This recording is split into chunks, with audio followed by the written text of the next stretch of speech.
저 같은 목사 또 가끔은 설교하기가 참 힘들고 어려울 때가 있습니다. 게을러서 그런 게 아니고 이제 전해야 되는 말씀이 참 전하기가 쉽지 않은 주제일 때 그런 좀 부담감이 크게 느껴지는데요. 오늘 본문 말씀의 주제가 지옥에 관한 말씀이에요. 천국에 관한 말씀은 그래도 전하기가 쉽습니다. 왜냐하면 천국에 관한 이야기는 사람들이 듣기 좋아하거든요. 그런데 이 지옥에 관한 말씀은 사람들이 듣기 싫어합니다. 굉장히 불편해요. 제가 그게 느껴져요. 그래서 참 지옥에 관한 말씀이 나왔을 때는 부담이 되는 겁니다. 그래서 제가 고민했어요. 참 이 말씀을 스킵해야 되나, 뛰어넘어야 되나, 이제 그런 고민을 했는데 제 마음에 이런 마음 주셨어요. 꼭 듣기 좋은 말만 전해야 하는 것은 아니다.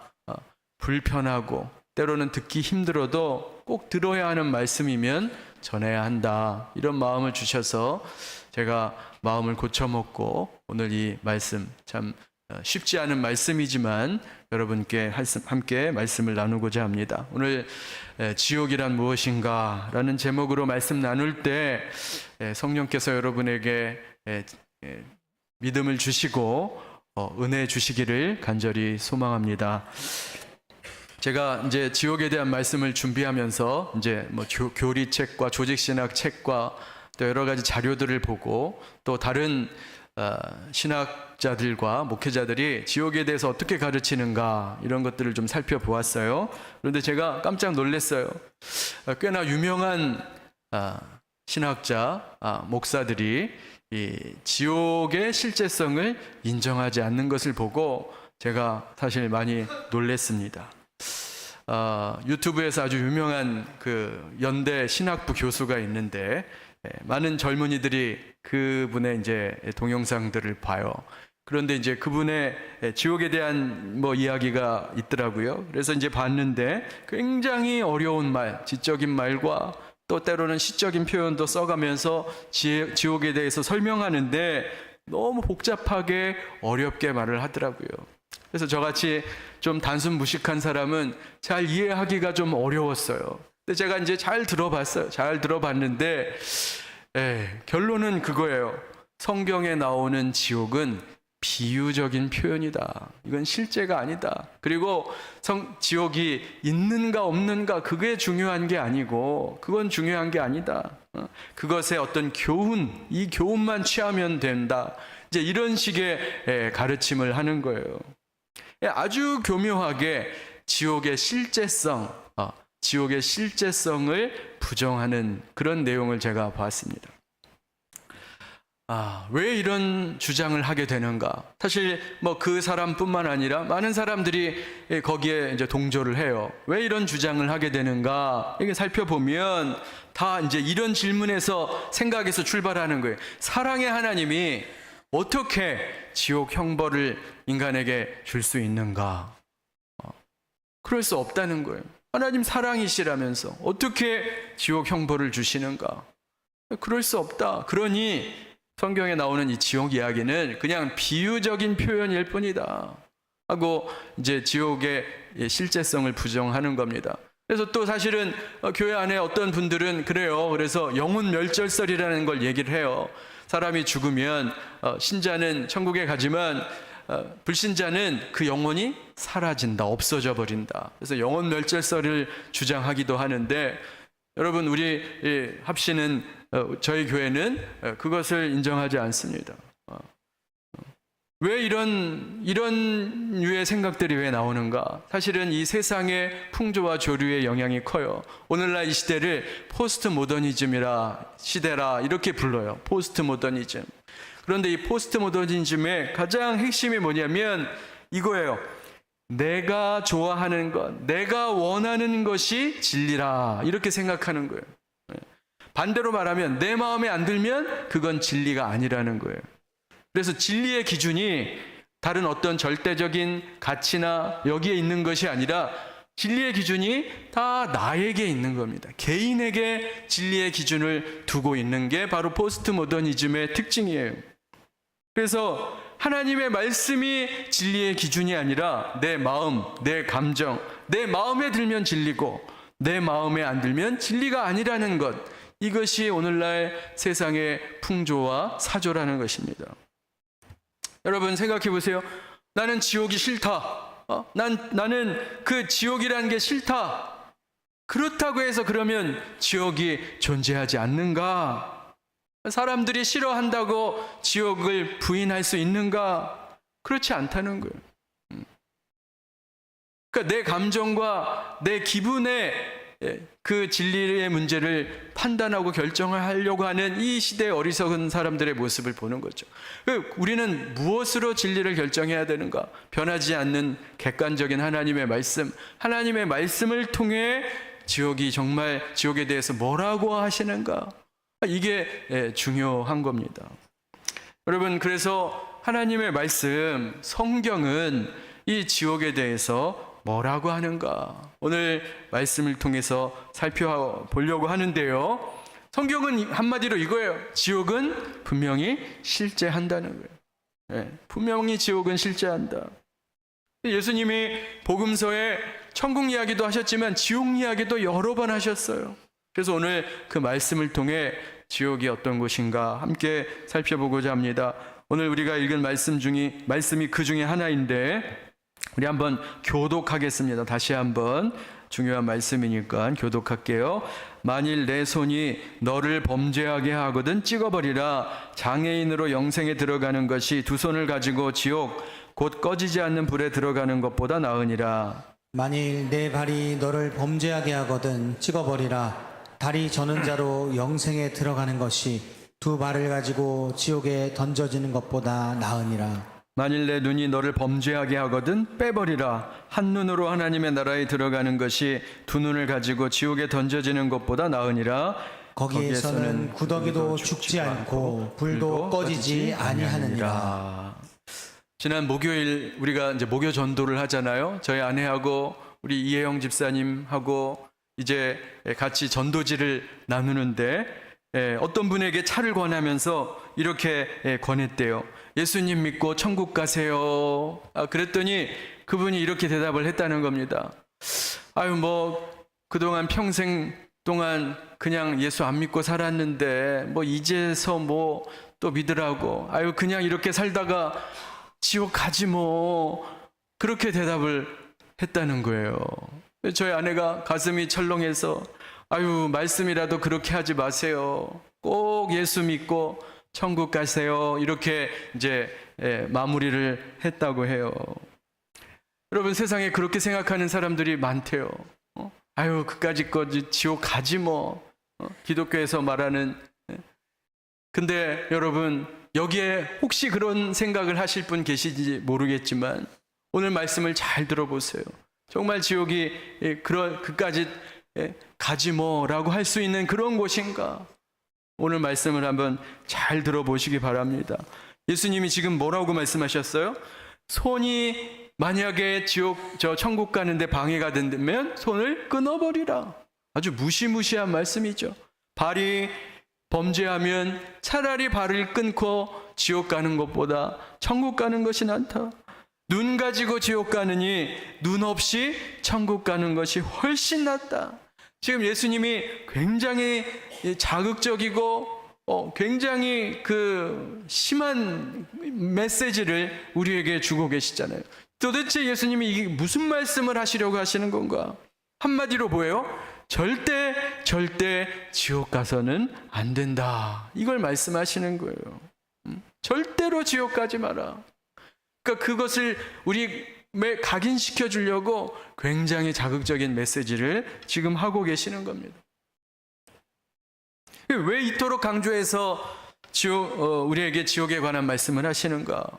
지옥이 그만큼 가서는 안 될 것이라는 거예요. 여러분, 지옥은 매우 고통스러운 것입니다. 성경이 그렇게 표현하고 있어요. 성경에 나타나는 지옥의 고통에 대해서 세 가지를 우리가 볼 수 있는데, 우리가 지옥의 고통이 무엇인지 함께 살펴보도록 하겠습니다. 지옥에서의 고통, 첫 번째는 육체적인 고통이에요. 육체적인 고통. 48절 49절 말씀, 제가 읽어드릴게요. 거기에서는 구더기도 죽지 않고 불도 꺼지지 아니하느니라. 사람마다 불로서 소금치듯함을 받으리라.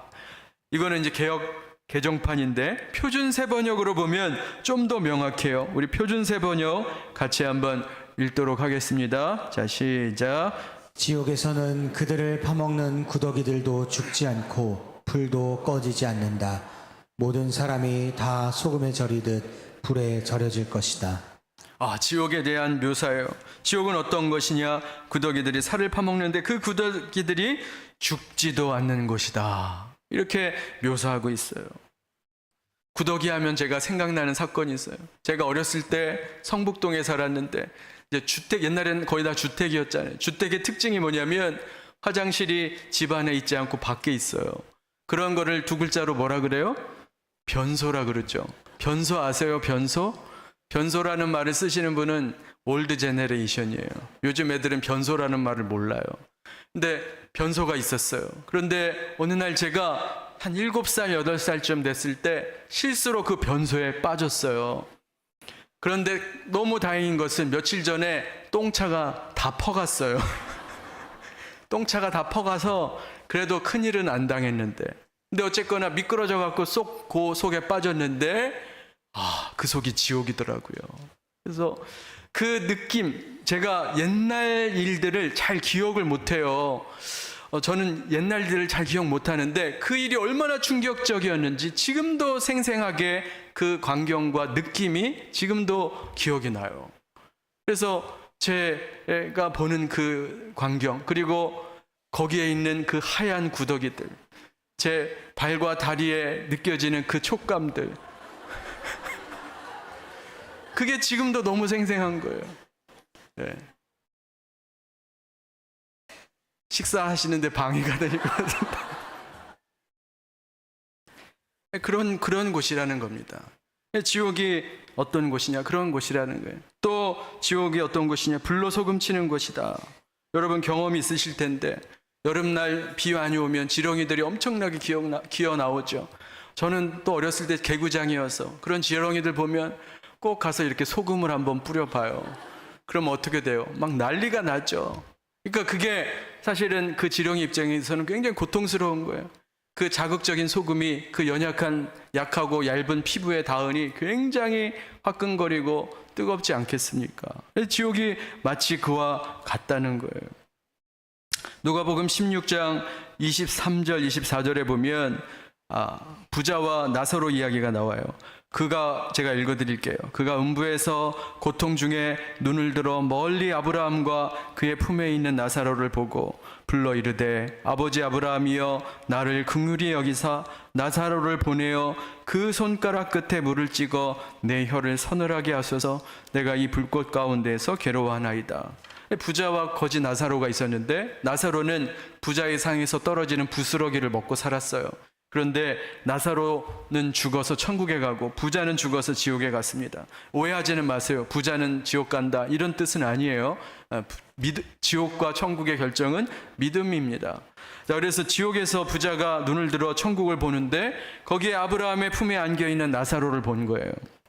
그때 부자가 뭐라고 합니까? 그 손가락 끝에 물을 찍어 내 혀를 서늘하게 하소서. 내가 이 불꽃 가운데 괴로워하나이다. 그러니까 이제 어떤 지옥에서의 육체적 고통을 표현한 거죠. 꺼지지 않는 불, 꺼지지 않는 불. 그 불이 지옥에는 있는데 그로 인한 목마름과 갈증이 있는 곳이 바로 지옥이다. 이렇게 성경이 묘사하고 있습니다. 그것보다 더 사실은 고통스러운 것은 육체적 고통은 사실은 큰 게 아니에요. 더 큰 것은 두 번째로 감정적 고통입니다. 후회와 외로움이 있는 곳인데, 자, 마태복음 13장 49절 50절 우리 같이 한번 읽겠습니다. 자, 시작. 세상 끝에도 이러하리라. 천사들이 와서 의인 중에서 악인을 갈라내어 불무불에 던져 넣으리니 거기서 울며 이를 갈리라. 여기 보니까 거기서 울며 이를 갈리라. 예. 이를 간다는 거예요.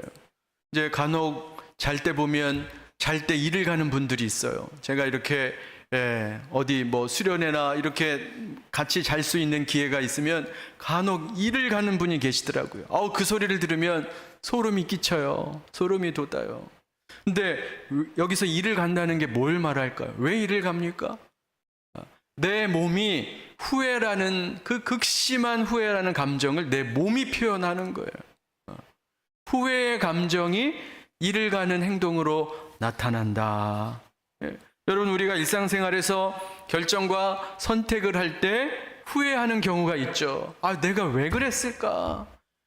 내 결정과 선택에 대해서 심한 후회를 할 때가 있어요. 그럼 우리가 어떻게 행동합니까? 막 머리를 감싸기도 하고, 가슴을 치기도 하고, 뭐 이런 행동을 하긴 하지만 이를 가는 경우는 저는 없었던 것 같아요.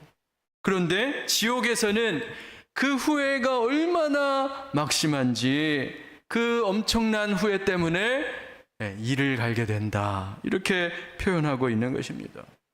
왜 후회하게 될까요?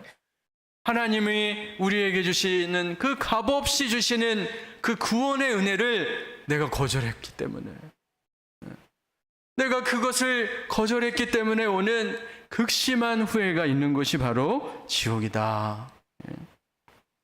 또 지옥의 감정은 어떤 것이 있느냐? 외로움으로 충만한 곳이라는 거예요. 지옥은 외로움으로 충만한 것이다. 여러분, 사람이 느낄 수 있는 최악의 감정은 외로움이에요. 외로움보다 더한 괴로운 감정은 없죠. 아무도 나를 돌보는 사람이 없다. 아무도 나에게 관심이 없다. 아무도 나와 함께 하지 않는다. 이런 감정이 우리를 굉장히 괴롭게 하는 겁니다. 그런데 이제 살다 보면 그런 감정이 찾아올 때가 있죠. 문득 외로움이 내 마음에 깊이 사무칠 때가 있어요. 그러면 여러분 어떻게 하세요? 다른 사람을 찾게 돼요. 그렇죠. 그래도 나를 생각해 주는 사람, 부모님, 아빠, 엄마, 그분을 생각하게 되고 찾게 돼요. 또 어르신들은 자녀들, 아들, 딸들 멀리 있어도 그래도 한번 찾게 되는 거예요. 아니면 친한 친구, 아니면 우리 교회 지체들, 목장 식구들, 나를 위해서 기도해 주는 사람들, 나에게 늘 관심 있는 우리 목장 식구들, 그런 사람들이 생각나고 그러한 사람들을 찾게 되잖아요. 그래서 전화도 하게 되고 카톡도 하고 문자도 보내고, 그 답답한 마음, 외로운 마음들을 이제 그분들과 접촉하면서 이게 해소가 되는 거죠. 그것도 아니면 하나님이라도 찾잖아요. 캐나다의 그 유명한 목사님이 북한에 선교 가셨다가 감옥에 갇히셨잖아요. 성함은 기억이 안 나는데, 근데 그분이 3년을 버티셨는데 거기서 하나님과 교제하면서 버텼대요. 하나님 찾고 하나님께 기도하면서. 하나님이라도 찾게 되잖아요. 그런데 한번 상상해 보세요. 상상해 보세요. 찾을 대상이 아무도 없다. 찾을 대상이 아무도 없다. 내 마음과 생각을 나눌 대상이 아무도 없다. 모든 관계가 단절됐고 아무 관계가 없다. 그게 바로 지옥이라는 거예요. 그게 바로 지옥입니다. 지옥은 어떤 곳이냐? 공동체가 없어요. 관계가 없습니다. 아무도 찾을 대상이 없는 곳이 지옥이라는 거예요. 앞에서 본 누가복음 16장에 보면 그게 잘 나타나는데, 그 부자가 지옥에서 천국을 보죠. 천국에서 나사로가 아브라함의 품에 안겨 있는 것을 보게 돼요. 그 품에서 안전함과 편안함과 기쁨과 그 희락을 누리는 거죠. 공동체를 말하는 거예요. 그런데 지옥에 있는 부자는 아무도 곁에 없어요. 그냥 홀로 있는 것입니다. 이런 것이 지옥이에요. 지옥은 후회가 커서 이를 가는 곳이고, 지옥은 아무도 교제할 수 있는 곳이 없는, 그렇게 외로움 속에 사는 곳이 바로 지옥이라는 것을 성경은 우리에게 말씀하고 있습니다. 세 번째로, 지옥의 세 번째 고통은 영적 고통이에요. 이게 최악의 고통이죠. 최악의 고통. 지옥을 한마디로 정의해 보십시오. 저에게 누가 묻는다면, 목사님, 지옥이 어떤 곳입니까? 한마디로, 막 복잡하게 설명하지 마시고 그냥 간단하게 한마디로 좀 말해주세요. 지옥이란 어떤 곳입니까? 묻는다면 저는 한마디로 이렇게 말할 거예요. 지옥이란 하나님이 없는 곳이다. 하나님이 없는 곳이다. 하나님의 임재가 없는 곳이다. 그곳이 바로 지옥이에요. 마치 여러분, 어둠이란 게 뭐예요? 빛이 없는 곳이 어둠이잖아요. 빛의 부재가 어둠이에요. 똑같은 이치예요. 하나님의 부재가 지옥이 되는 거예요. 여러분, 지금 우리는 하나님의 임재 안에서 살아가고 있어요. 세상 모든 사람들은 하나님이 주시는 은총과 임재를 누리면서 살고 있습니다. 아무리 하나님을 반대하고 예수 믿기를 거부하는 사람도 이 땅에 사는 모든 사람들이 하나님이 주시는 일반 은총을 누리면서 살고 있어요. 야고보서 1장 17절에 보면 이렇게 말씀해요. 온갖 좋은 은사와 온전한 선물이 다 위로부터 빛들의 아버지께로부터 내려오나니. 여러분, 아침마다, 오늘 아침에도 하늘 보셨어요? 하늘 예뻐요, 안 예뻐요? 예쁘죠.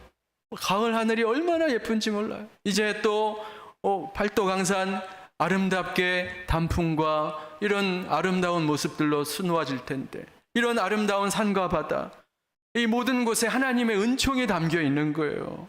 그래서 세상에는 하나님의 선하심과 좋은 것들로 가득 차 있습니다. 그래서 우리가 그걸 보면서 기쁨을 누리고 참 아름답다 감탄을 하고 그 하나님이 주시는 은총을 누리면서 살고 있는 거예요. 자, 그런데 지옥은 어떤 것이냐?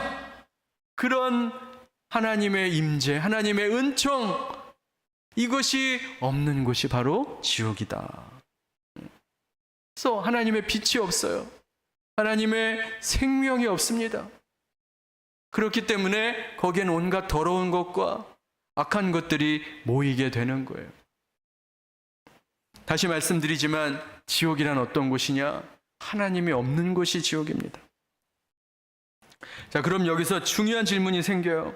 왜 하나님께서 자신의 임재를 거두시는가? 왜 거두시는가? 왜냐하면 그들이 그걸 원하기 때문에 그렇습니다. 하나님의 임재, 하나님을 거부한 자들에게 그들이 원하는 대로 그렇게 하시는 거예요. 하나님의 심판을 많은 사람들이 오해해요. 하나님을 마치 이런 신처럼 생각을 합니다. 하나님이 이렇게 불구덩이를 만들어 놓고 거기다가 예수 안 믿는 불신자들을 불 속에 막 집어넣으면서 막 즐거워하고 그거를 즐기는 그 세상에 이상한 사람들이 만들어 놓은 그런 이상한 악신으로 사람들이 상상을 한다는 거예요. 전혀 그렇지 않아요. 하나님은 이 땅의 모든 사람들이 구원받기를 원하세요. 하나님은 모든 사람이 구원받기를 원하십니다. 그런데 문제는 뭐예요? 하나님은 그렇게 모든 사람 구원받기를 원하지만 어떤 사람들은 그 하나님의 사랑을 거부한다는 거예요. 그리고 하나님을 필요하지 않고 하나님을 떠나 사는 것을 본인들이 선택한 것입니다. 그래서 하나님은 그들이 원하는 대로 그냥 내버려 두시는 거예요. 그게 바로 하나님의 심판입니다. 그러니까 사실은 하나님은 그들을 원하는 대로 그냥 내버려 두시는 거예요. 그게 심판의 의미예요. G.K. 체스터턴이라는 학자가 이런 이야기를 했어요. 제가 읽어드릴게요. 지옥은 인간의 자유의지와 선택의 존엄성에 대한 하나님이 보여주시는 경의의 표다. 지옥이 없으면 선택도 없다. 선택이 없으면 천국은 천국이 될 수 없다. 천국이 지옥이 될 것이다. 그러니까 어떤 사람 지옥이 없다라고 말하는 사람들의 그 말 속에는 어떤 의미가 있냐면 천국도 없다는 거예요. 사실은 지옥이 없으면 선택도 없고 선택이 없으면 천국도 지옥이 된다. 하나님을 대적하는 사탄과 하나님을 거부하는 자들에게 그런 자들이 모이는 곳이 바로 지옥이고 그것은 그들이 원하는 바였다는 거예요. 그것들이 바라는 바였다는 것을 성경이 우리에게 말씀하고 있는 것입니다. 이제 말씀을 맺고자 합니다. 오늘 예수님의 이 표현은 굉장히 자극적이에요. 네 손이 죄를 범하거든 찍어버리라. 네 눈이 범죄하거든 뽑아버리라. 왜 이렇게 예수님이 우리에게 말씀하시는가? 이것은 협박이 아니에요. 너 안 믿으면 지옥불에 쳐넣을 거야. 뭐 이런 협박이 아니에요. 이거는 경고의 메시지입니다. 경고의 메시지. 하나님이 우리를 지옥을 이용해서 우리를 막 협박하고 겁박하는 게 아니에요. 경고의 메시지. 목사님, 협박과 경고가 뭐가 다릅니까? 우리 부모님들은 잘 아실 거예요. 우리 아이들에게 교육할 때 경고하잖아요. 너 이거 건들면 큰일 나. 조심해야 돼. 너 라이터 가지고 불장난하면 큰일 난다. 이렇게 경고의 메시지를 보내는 거예요. 네가 이것의 위험을 알고 잘못된 선택과 잘못한 행동을 하지 말아야 한다는 것을 미리 알려주는 것이죠. 이게 경고의 의미예요. 그러면 왜 우리가 자녀들에게 그렇게 알려줍니까? 왜 경고해요? 자녀를 사랑하니까. 그가 뭐 사건 사고를 당하지 않기를 원하니까. 그런 의미에서 우리가 경고를 하는 것이죠. 오늘 중요한 질문이 그거죠. 왜 사랑이 많으신 하나님께서 사람을 지옥으로 보내시는가? 대답이 뭐예요? 하나님이 하신 게 아니라는 거예요. 결국에는 그들이 선택한 겁니다. 하나님의 사랑을 거부하고 하나님과 함께하는 것을 거부하고 그런 선택을 할 때 하나님이 그걸 허락하시는 거예요. 영국의 기독교 지성 C.S. 루이스가 이런 글을 남겼어요. 제가 읽어드릴게요. 지옥에 대해 반대하고 불평하는 사람들에게 묻습니다.